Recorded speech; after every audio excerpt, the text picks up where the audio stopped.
أعوذ بالله من الشيطان الرجيم. بسم الله الرحمن الرحيم. الرحمن علم القرآن خلق الإنسان علمه البيان الشمس والقمر بحسبان والنجم والشجر يسجدان والسماء رفعها ووضع الميزان ألا تطغوا في الميزان وأقيموا الوزن بالقسط ولا تخسروا الميزان والأرض وضعها للأنام فيها فاكهة والنخل ذات الأكمام والحب ذو العصف والريحان فبأي آلاء ربكما تكذبان خلق الإنسان من صلصال كالفخار وخلق الجان من مارج من نار فبأي آلاء ربكما تكذبان رب المشرقين ورب المغربين فبأي آلاء ربكما تكذبان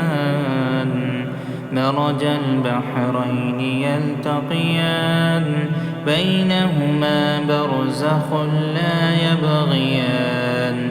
فبأي آلاء ربكما تكذبان يخرج منهما اللؤلؤ والمرجان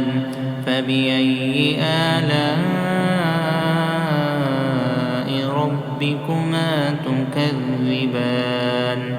وله الجوار المنشآت في البحر كالأعلام فبأي آلاء ربكما تكذبان كل من عليها فان ويبقى وجه ربك ذو الجلال والإكرام فبأي آلاء ربكما تكذبان يسأله من في السماوات والأرض كل يوم هو في شأن فبأي آلاء ربكما تكذبان سنفرغ لكم أيها الثقلان فبأي آلاء ربكما تكذبان يا معشر الجن والإنس إن استطعتم أن تنفذوا من أقطار السماوات والأرض فانفذوا لا تنفذون إلا بسلطان فبأي آلاء ربكما تكذبان يرسل عليكما شواظ من نار ونحاس فلا تنتصران فبأي آلاء ربكما تكذبان فإذا انشقت السماء فكانت وردة كالدهان فبأي آلاء ربكما ربكما تكذبان فيومئذ لا يسأل عن ذنبه إنس ولا جان فبأي آلاء ربكما تكذبان يعرف المجرمون بسيماهم فيؤخذ بالنواصي والأقدام فبأي آلاء ربكما تكذبان هذه جهنم التي يكذب بها المجرمون يطوفون بينها وبين حميم آن فبأي آلاء ربكما تكذبان ولمن خاف مقام ربه جنتان فبأي آلاء ربكما تكذبان ذواتا أفنان فبأي آلاء ربكما تكذبان فيهما عينان تجريان فبأي آلاء ربكما تكذبان فيهما من كل فاكهة زوجان فبأي آلاء ربكما تكذبان متكئين على فرش بطائنها من استبرق وجنى الجنتين دان فبأي آلاء ربكما تكذبان فيهن قاصرات الطرف لم يطمثهن إنس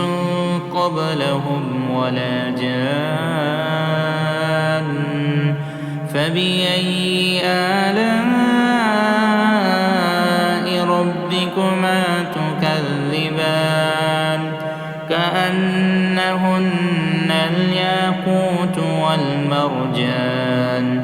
فبأي آلاء ربكما تكذبان هل جزاء الإحسان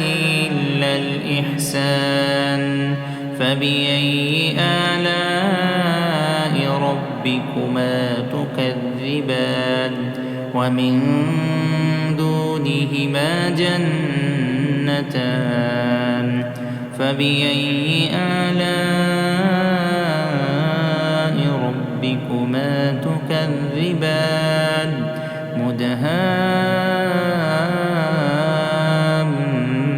مدهامتان فبأي آلاء ربكما تكذبان فيهما عينان نضاختان فبأي آلاء ربكما تكذبان فيهما فاكهة ونخل ورمان فبأي آلاء ربكما تكذبان فيهن خيرات حسان فبأي آلاء ربكما تكذبان حور مقصورات في الخيام فبأي آلاء ربكما تكذبان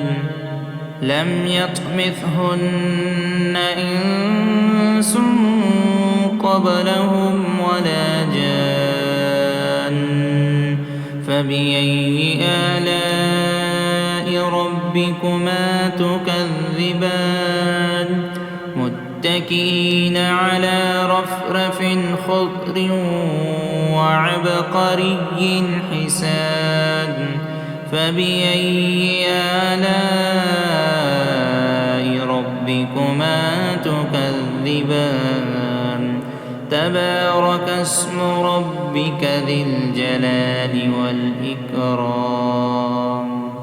أعوذ بالله من الشيطان الرجيم. بسم الله الرحمن الرحيم. الرحمن علم القرآن خلق الإنسان علمه البيان الشمس والقمر بحسبان والنجم والشجر يسجدان والسماء رفعها ووضع الميزان ألا تطغوا في الميزان وأقيموا الوزن بالقسط ولا تخسروا الميزان والأرض وضعها للأنام فيها فاكهة والنخل ذات الأكمام والحب ذو العصف والريحان فبأي آلاء ربكما تكذبان خلق الإنسان من صلصال كالفخار وخلق الجان من مارج من نار فبأي آلاء ربكما تكذبان رب المشرقين ورب المغربين فبأي آلاء ربكما تكذبان مرج البحرين يلتقيان بينهما برزخ لا يبغيان فبأي آلاء ربكما تكذبان يخرج منهما اللؤلؤ والمرجان فبأي آلاء ربكما تكذبان وله الجوار المنشآت في البحر كالأعلام فبأي آلاء ربكما تكذبان كل من عليها فان ويبقى وجه ربك ذو الجلال والإكرام فبأي آلاء ربكما تكذبان يسأله من في السماوات والأرض كل يوم هو في شأن فبأي آلاء ربكما تكذبان سنفرغ لكم أيها الثقلان فبأي آلاء ربكما تكذبان يا معشر الجن والإنس إن استطعتم أن تنفذوا من أقطار السماوات والأرض فانفذوا لا تنفذون إلا بسلطان فبأي آلاء ربكما تكذبان يرسل عليكما شواظ من نار ونحاس فلا تنتصران فبأي آلاء ربكما تكذبان فإذا انشقت السماء فكانت وردة كالدهان فبأي آلاء ربكما تكذبان فيومئذ لا يسأل عن ذنبه إنس ولا جان فبأي آلاء ربكما تكذبان يعرف المجرمون بسيماهم فيؤخذ بالنواصي والأقدام فبأي آلاء ربكما تكذبان هذه جهنم التي يكذب بها المجرمون يطوفون بينها وبين حميم آن فبأي آلاء ربكما تكذبان ولمن خاف مقام ربه جنتان فبأي آلاء ربكما تكذبان ذواتا أفنان فبأي آلاء ربكما تكذبان فيهما عينان تجريان فبأي آلاء ربكما تكذبان فيهما من كل فاكهة زوجان فبأي آلاء ربكما تكذبان متكئين على فرش بطائنها من استبرق وجنى الجنتين دان فبأي آلاء ربكما تكذبان فيهن قاصرات الطرف لم يطمثهن إنس قبلهم ولا جان فبأي آلاء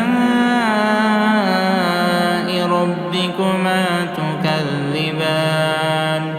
كأنهن الياقوت والمرجان فبأي آلاء ربكما تكذبان هل جزاء الإحسان إلا الإحسان فبأي آلاء ربكما تكذبان ومن دونهما جنتان فبأي آلاء ربكما تكذبان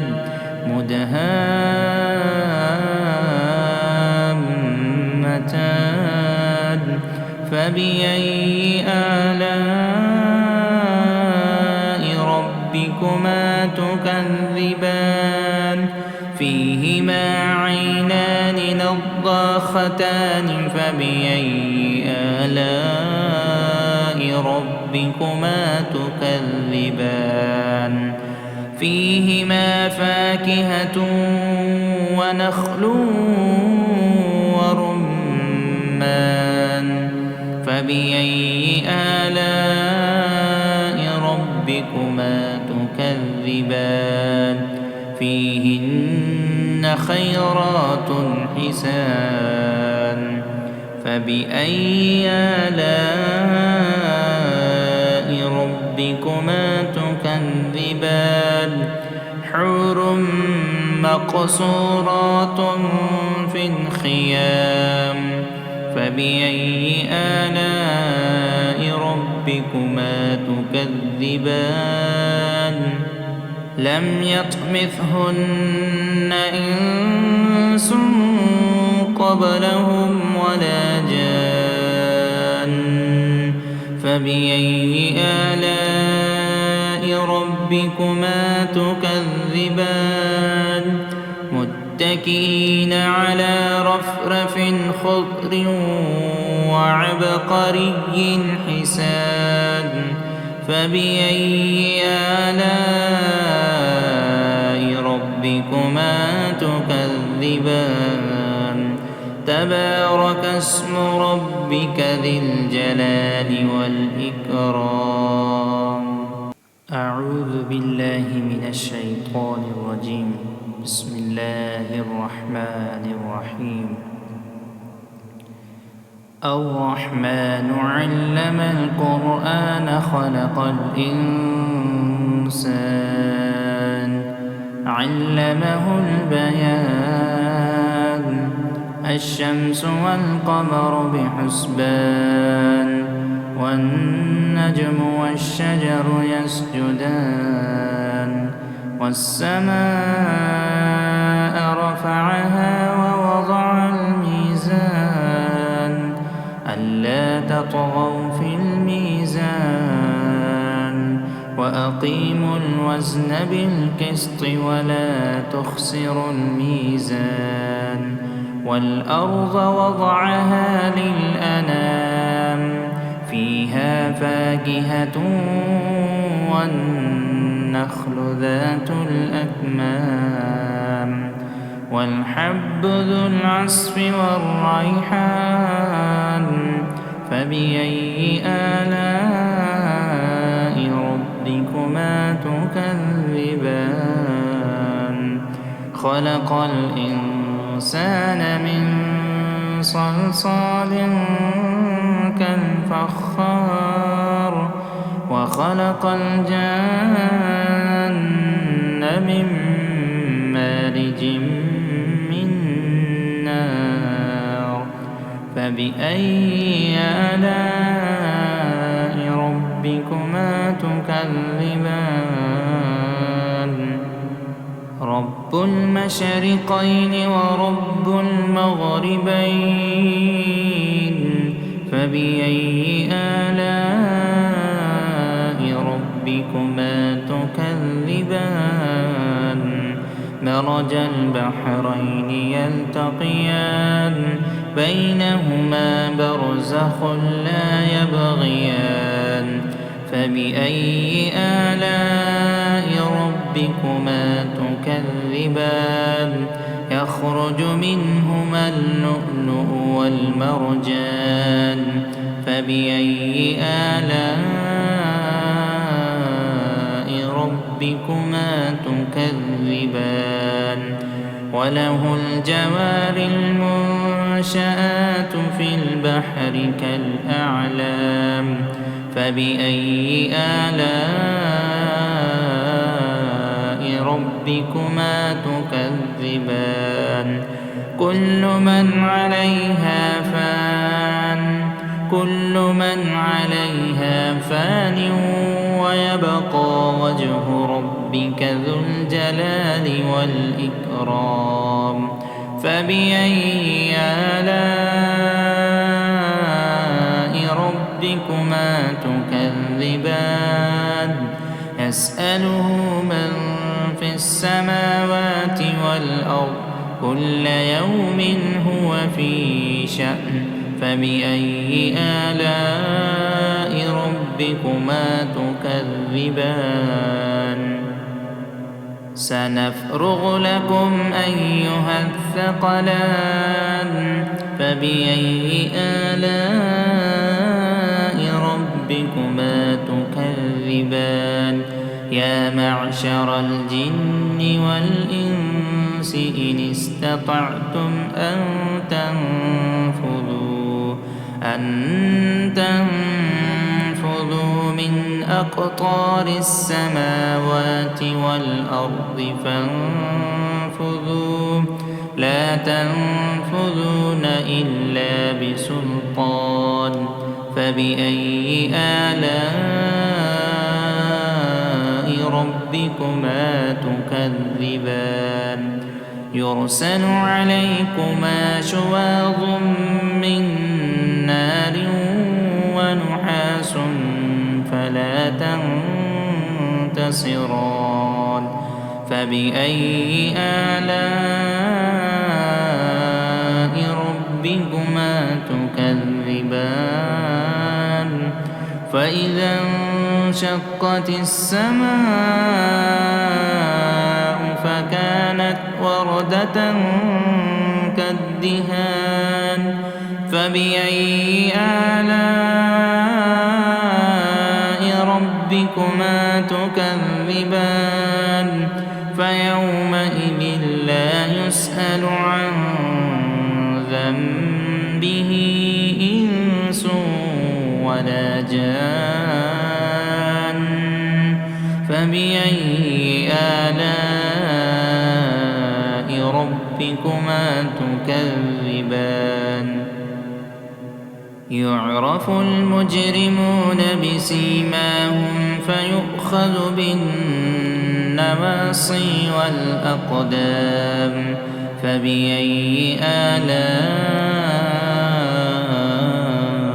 ربكما تكذبان هذه جهنم التي يكذب بها المجرمون يطوفون بينها وبين حميم آن فبأي آلاء ربكما تكذبان ولمن خاف مقام ربه جنتان فبأي آلاء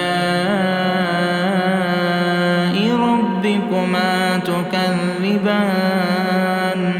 ذواتا أفنان فبأي آلاء ربكما تكذبان فيهما عينان تجريان فبأي آلاء ربكما تكذبان فيهما من كل فاكهة زوجان فبأي آلاء ربكما تكذبان متكئين على فرش بطائنها من استبرق وجنى الجنتين دان فبأي آلاء ربكما تكذبان فيهن قاصرات الطرف لم يطمثهن إنس قبلهم ولا جان فبأي آلاء ربكما تكذبان كأنهن الياقوت والمرجان فبأي آلاء ربكما تكذبان هل جزاء الإحسان إلا الإحسان فبأي آلاء ربكما تكذبان ومن دونهما جنتان فبأي آلاء ربكما تكذبان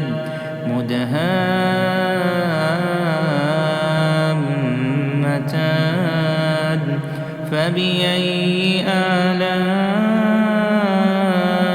ربكما تكذبان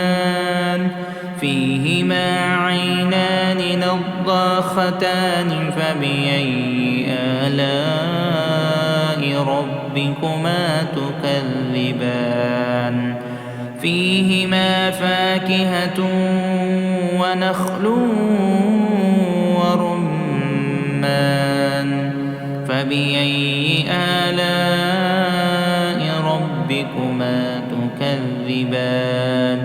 فيهن خيرات حسان فبأي آلاء ربكما تكذبان حور مقصورات في الخيام فبأي آلاء ربكما تكذبان لم يطمثهن إنس قبلهم ولا جان فبأي آلاء ربكما تكذبان متكئين على رفرف خضر وعبقري حسان فبأي آلاء ربكما تكذبان تبارك اسم ربك ذي الجلال والإكرام أعوذ بالله من الشيطان الرجيم بسم الله الرحمن الرحيم الرحمن علم القرآن خلق الإنسان علمه البيان الشمس والقمر بحسبان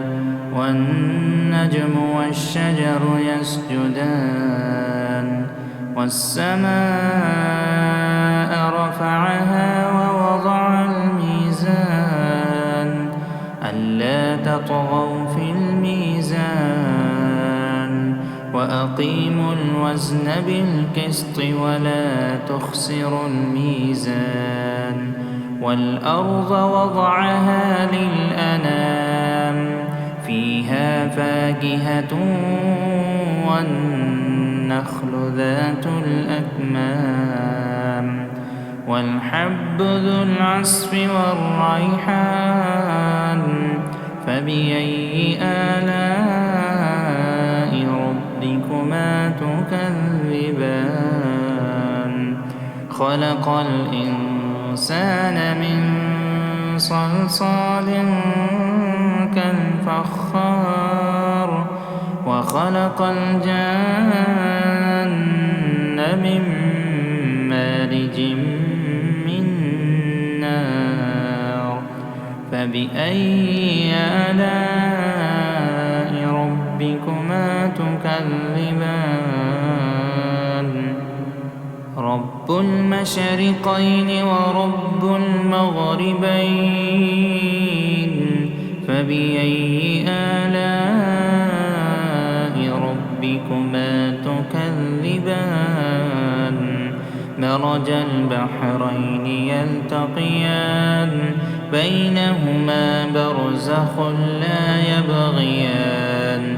فبأي آلاء ربكما تكذبان يخرج منهما اللؤلؤ والمرجان فبأي آلاء ربكما تكذبان وله الجوار المنشآت في البحر كالأعلام فبأي آلاء ربكما تكذبان كل من عليها فان ويبقى وجه ربك ذو الجلال والإكرام فبأي آلاء ربكما تكذبان يسأله من في السماوات والأرض كل يوم هو في شأن فبأي آلاء ربكما تكذبان سنفرغ لكم أيها الثقلان فبأي آلاء ربكما تكذبان يا معشر الجن والإنس إن استطعتم أن تنفذوا من أقطار السماوات والأرض فانفذوا لا تنفذون إلا بسلطان فبأي آلاء ربكما تكذبان يرسل عليكما شواظ من نار ونحاس فلا تنتصران فبأي آلاء ربكما تكذبان فإذا انشقت السماء فكانت وردة كالدهان فبأي آلاء ربكما تكذبان فيومئذ لا يسأل عن ذنبه إنس ولا جان فبأي آلاء ربكما تكذبان يعرف المجرمون بسيماهم فيؤخذ بالنواصي والأقدام فبأي آلاء ربكما تكذبان هذه جهنم التي يكذب بها المجرمون يطوفون بينها وبين حميم آن فبأي آلاء ربكما تكذبان ولمن خاف مقام ربه جنتان فبأي آلاء ربكما تكذبان ذواتا أفنان فبأي آلاء ربكما تكذبان فيهما عينان تجريان فبأي آلاء ربكما تكذبان فيهما من كل فاكهة زوجان فبأي آلاء ربكما تكذبان متكئين على فرش بطائنها من استبرق وجنى الجنتين دان فبأي آلاء ربكما تكذبان فيهن قاصرات الطرف لم يطمثهن إنس قبلهم ولا جان فبأي آلاء ربكما تكذبان كأنهن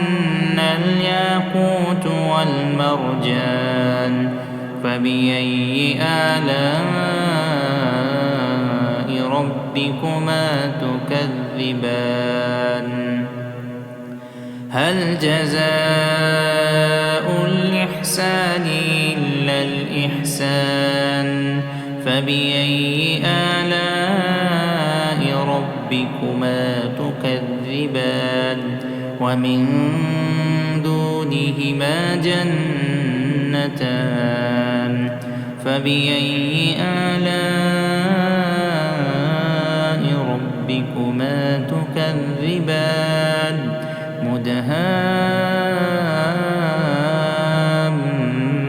مدهامتان فبأي آلاء ربكما تكذبان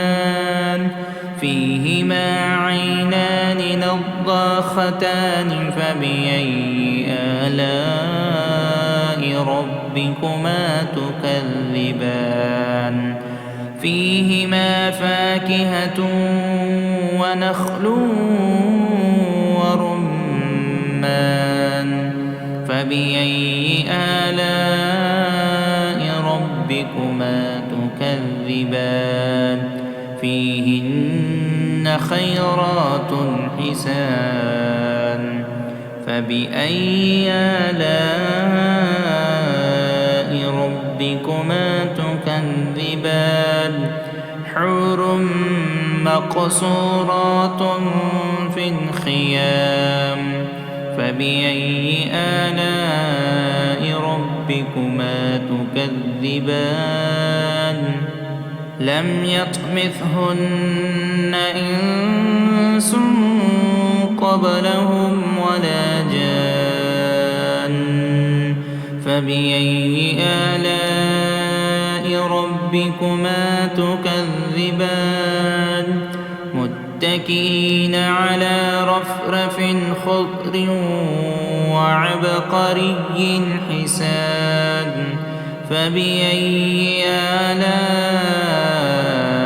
ربكما تكذبان تبارك اسم ربك ذي الجلال والإكرام أعوذ بالله من الشيطان الرجيم بسم الله الرحمن الرحيم الرحمن علم القرآن خلق الإنسان علمه البيان الشمس والقمر بحسبان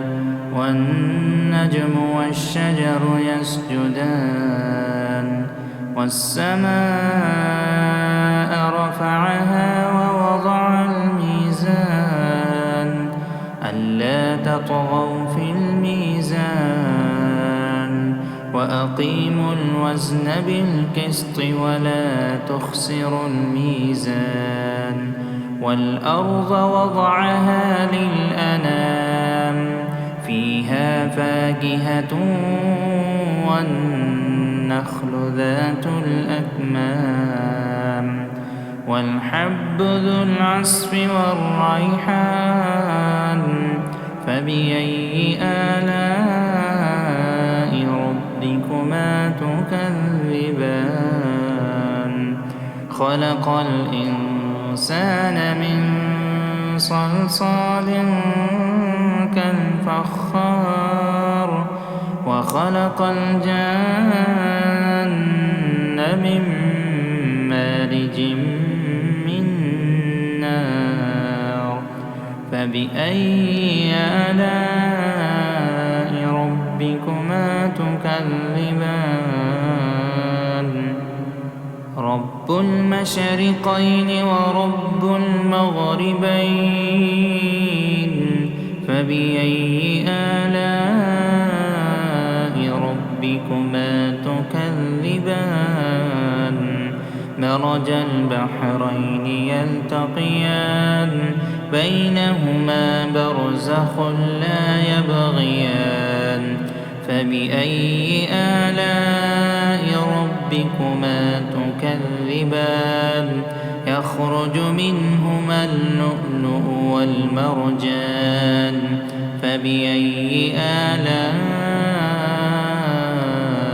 ربكما تكذبان وله الجوار المنشآت في البحر كالأعلام فبأي آلاء ربكما تكذبان كل من عليها فان ويبقى وجه ربك ذو الجلال والإكرام فبأي آلاء ربكما تكذبان يسأله من في السماوات والأرض كل يوم هو في شأن فبأي آلاء ربكما تكذبان سنفرغ لكم أيها الثقلان فبأي آلاء ربكما تكذبان يا معشر الجن والإنس إن استطعتم أن تنفذوا من أقطار السماوات والأرض فانفذوا لا تنفذون إلا بسلطان فبأي آلاء ربكما تكذبان يرسل عليكما شواظ من نار ونحاس فلا تنتصران فبأي آلاء ربكما تكذبان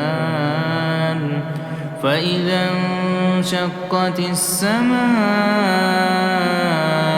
فكانت وردة كالدهان فبأي آلاء ربكما تكذبان فيومئذ لا يسأل عن ذنبه إنس ولا جان فبأي آلاء ربكما تكذبان يعرف المجرمون بسيماهم فيؤخذ بالنواصي والأقدام فبأي آلاء ربكما تكذبان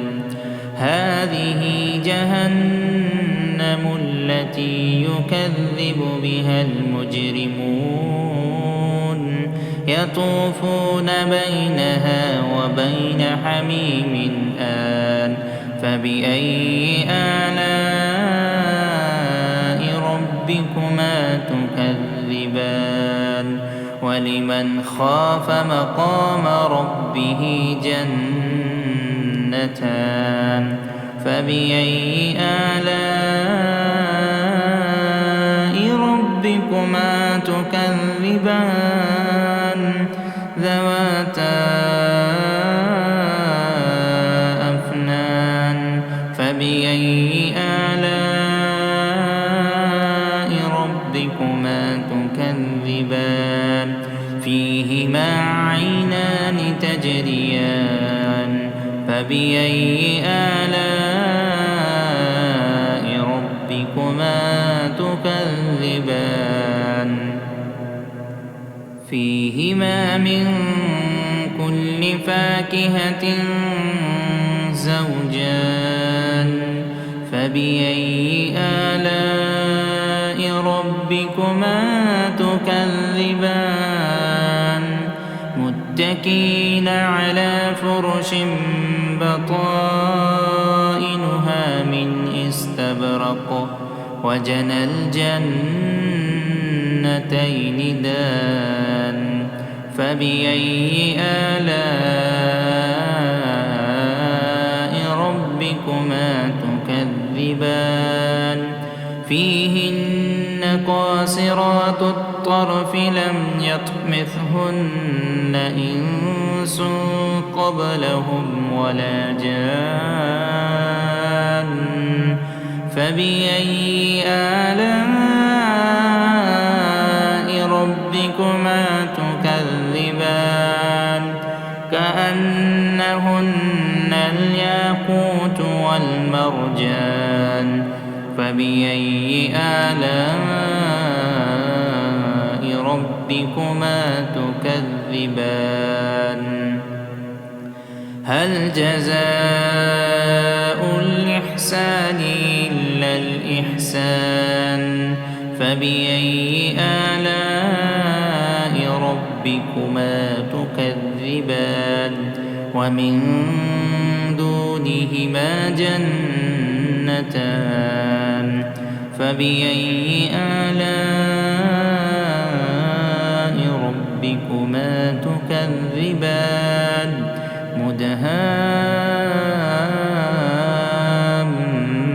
مدهامتان فبأي آلاء ربكما تكذبان فيهما عينان نضاختان فبأي آلاء ربكما تكذبان فيهما فاكهة ونخل ورمان فبأي آلاء ربكما تكذبان فيهن خيرات حسان فبأي آلاء ربكما تكذبان حور مقصورات في الخيام فبأي آلاء ربكما تكذبان لم يطمثهن إنس قبلهم ولا جان فبأي آلاء ربكما تكذبان متكئين على رفرف خضر وعبقري حسان فبأي آلاء ربكما تكذبان تبارك اسم ربك ذي الجلال والإكرام أعوذ بالله من الشيطان الرجيم بسم الله الرحمن الرحيم الرحمن علم القرآن خلق الإنسان علمه البيان الشمس والقمر بحسبان والنجم والشجر يسجدان والسماء رفعها ووضع الميزان ألا تطغوا في الميزان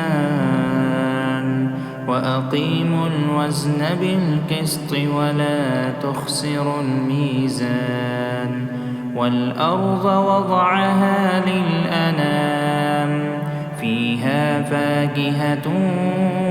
والنخل ذات الأكمام والحب ذو العصف والريحان فبأي آلاء ربكما تكذبان خلق الإنسان من صلصال كالفخار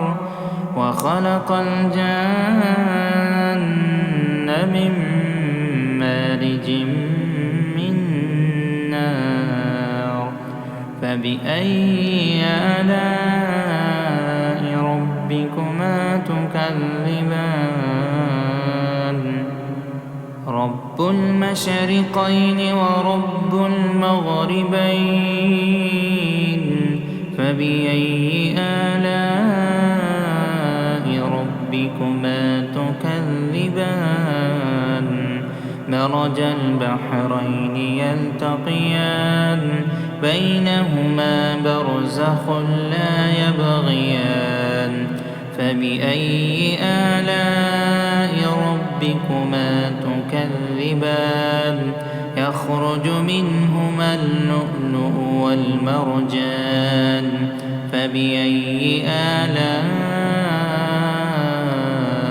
ربكما تكذبان وله الجوار المنشآت في البحر كالأعلام فبأي آلاء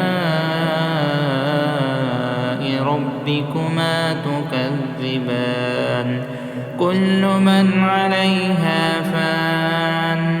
كل من عليها فان ويبقى وجه ربك ذو الجلال والإكرام فبأي آلاء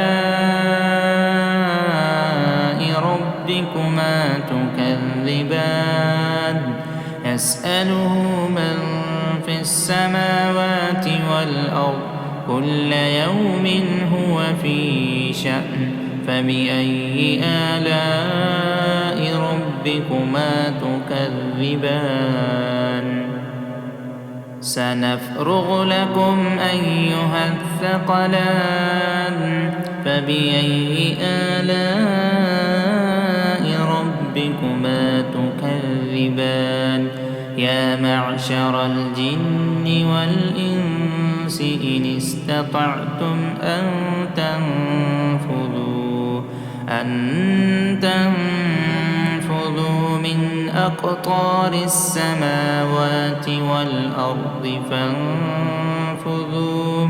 لا تنفذون إلا بسلطان فبأي آلاء ربكما تكذبان يرسل عليكما شواظ من نار ونحاس فلا تنتصران فبأي آلاء ربكما تكذبان فإذا انشقت السماء فكانت وردة كالدهان فبأي آلاء ربكما تكذبان فيومئذ لا يسأل عن ذنبه إنس ولا جان فبأي آلاء ربكما تكذبان يعرف المجرمون بسيماهم فيؤخذ بالنواصي والأقدام فبأي آلاء ربكما تكذبان هذه جهنم التي يكذب بها المجرمون يطوفون بينها وبين حميم آن فبأي آلاء ربكما تكذبان ولمن خاف مقام ربه جنتان فبأي آلاء ربكما تكذبان